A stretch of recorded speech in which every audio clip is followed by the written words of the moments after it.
jika ingin menjadi hamba Allah yang masuk surga dengan syafaat Rasulullah, maka jagalah lisan kita, jagalah hubungan antara kita dengan tetangga, hubungan antara kita dengan tamu-tamu kita. Bagaimana cara menghormati tamu? Maka jangan pernah menyinggung tamu, meskipun dalam anggapan kita, dalam pandangan kita, tamu itu tidak memberi manfaat bagi kita.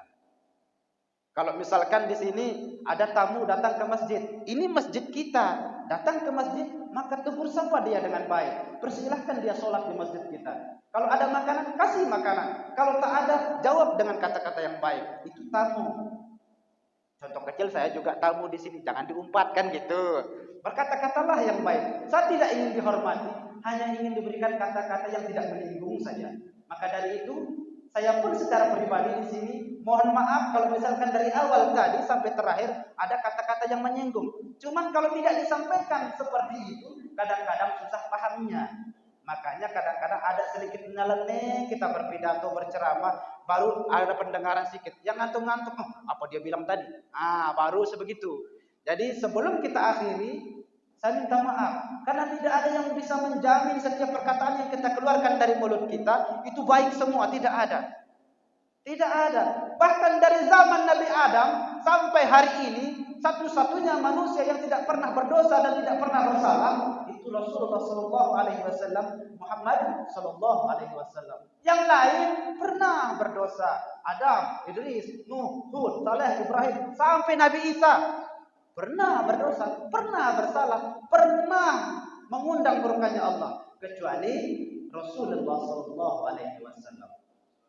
Saking hebatnya Rasulullah.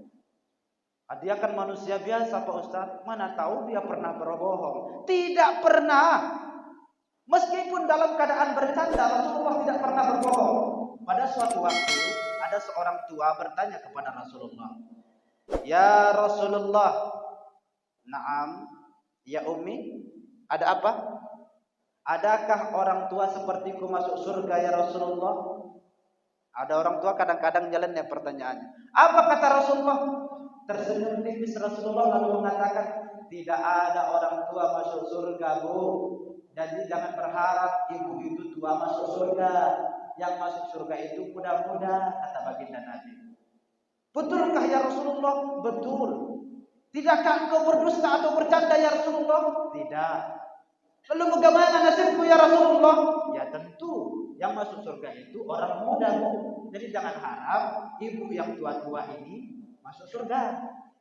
Lalu pulanglah Rasulullah. Ibu ini punya anak.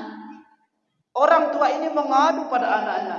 Anakku, iya Bu, Rasulullah tadi lewat. Terus dia bilang tak ada orang tua masuk surga. Lalu maka celakalah aku.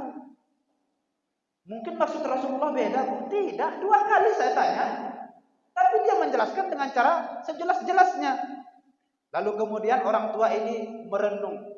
Lama merenung, meresapi. Setelah meresapi, menangis tiap malam. Kasihanlah anaknya sama ini orang tua. Datanglah anaknya kepada Rasulullah. Apa dibilang? Ya Rasul, naam.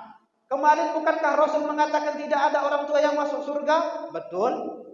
Lalu bagaimana dengan ibu saya ya Rasul? Kenapa dengan ibumu? Dia menangis di rumah, tidak berhenti-henti menangis. Kenapa dia menangis? Karena Rasul mengatakan tidak ada orang tua masuk surga.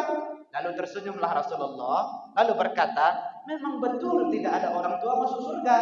Karena setiap hamba Allah setelah meninggal, tua renta, umur 1000 tahun, mati, masuk surga, muda lagi. Muda lagi. Mati kecil, baru sehari, mati. Masuk surga, muda. Belum lahir, tapi sudah ditiupkan ruh. Keluar dari perut ibu, mati. Masuk surga, muda. Kalau kebayang nggak misalkan anak baru lahir, mati, masuk surga, tetap ngowek-ngowek di surga. Kebayang nggak? Susah jadi. Jadi ketika mereka udah lahir, mati, masuk surga, muda. Inilah yang dimaksud oleh Rasulullah Sallallahu Alaihi Wasallam.